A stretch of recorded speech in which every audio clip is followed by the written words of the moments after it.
Hello everyone, welcome back to Story Time. We are currently reading Ninja Nan Strikes Again by Annaliese Matheron, and Annaliese is a local author who has very kindly said that we can read her stories. So we are now up to chapter 7, Kieran the Perfect Prat.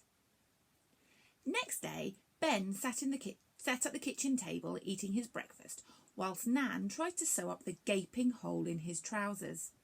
The underwear had been past saving and his bum was a little sore, but half a tube of Savlon was helping. Ben had told his grandparents he was climbing a tree and had fallen, ripping out of the seat of his pants as he did. "You're lucky you didn't break your neck," Nan had chided. Ben was surprised that when Kieran had got home, he hadn't rubbed in the fact that he'd been out and Ben hadn't. He didn't even make any nasty comments about the giant stuffed purple elephant Aunt G had bought him. Instead, Kieran had gone straight to bed, saying he felt sick. "Too much candy floss and hot dogs," Aunt Gertrude had said. Ben finished his porridge and took his bowl to the sink. "Good morning, grandmother, grandfather, Auntie Gertrude," Ben heard Kieran say from behind him. "Kieran's sucking up for something," Ben thought as he washed up his bowl and started drying it. Ben almost dropped the bowl when he saw his brother. Kieran was looking very un-Kieran-like. Instead of his trademark jeans, t-shirt and expensive trainers, Kieran was wearing what his mum called his best shoes, a pair of super shiny black leather shoes, usually only worn under protest and when the family had a special do to go to, or maybe out to a posh restaurant for dinner. He was also wearing a pair of pressed trousers and a shirt, which was tucked in. Kieran's hair was usually a well-structured mess on the top of his cranium, but today it was plastered down with gel, sticking the hair to his skull like a second skin. Ben couldn't help it. He started laughing at Kieran. "Are you all right, Benjamin?" Kieran asked. "Yeah," said Ben, suppressing a snigger. "You?" "Never better, little brother," he replied. "Oh, yummy! Porridge! My favourite! Did you know that porridge has quite a low glycemic index, which means that it releases a steady amount of sugars into your blood over a period of time, making you full up for longer and giving you lots of energy until lunchtime," Kieran said as he plopped several spoonfuls of lumpy porridge onto his bowl. Then, without covering it in sugar or maple syrup, he stuffed a huge spoonful of it into his mouth. "Delicious," he said. Ben could hardly believe it. Kieran must be really sucking... Ben could hardly believe it.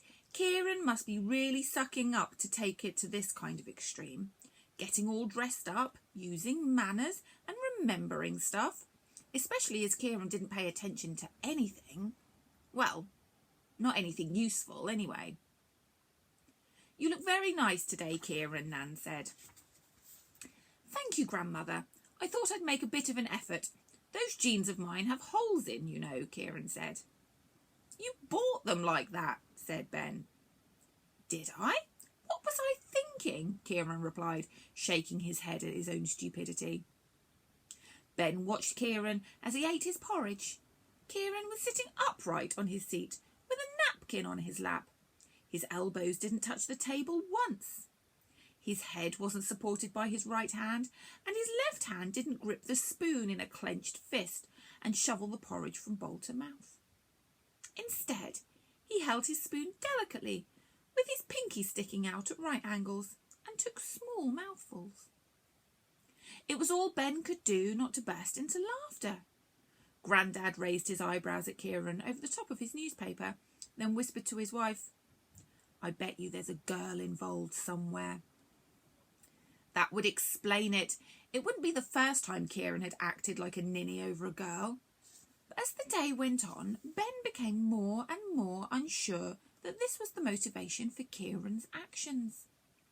Firstly, when Ben went upstairs, he found that Kieran had made his bed.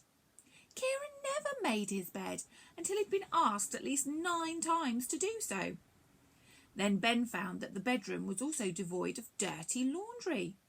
Usually Kieran's dirty clothes just hung around until They either grew legs and walked to the washing basket, or more commonly, someone who was not Kieran put them there.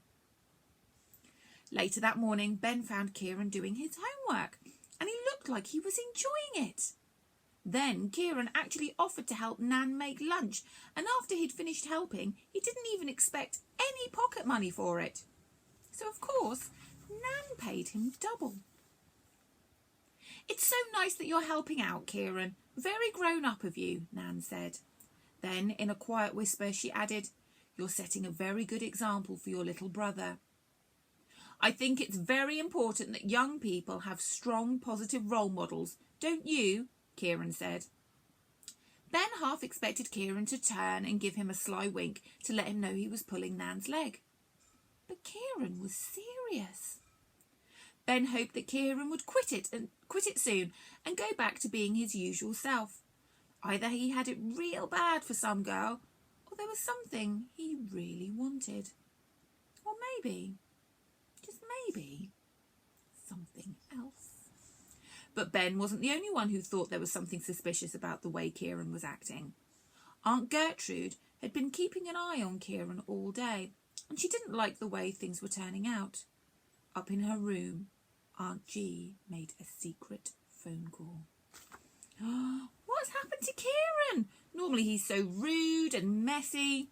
Something happened at that fairground, didn't it? Well, come back again when we will be reading the next chapter of Ninja Nan Strikes Again by Annaliese Matheron, and hopefully we will find out why Kieran is acting so strange. So I'll see you again soon. Bye-bye.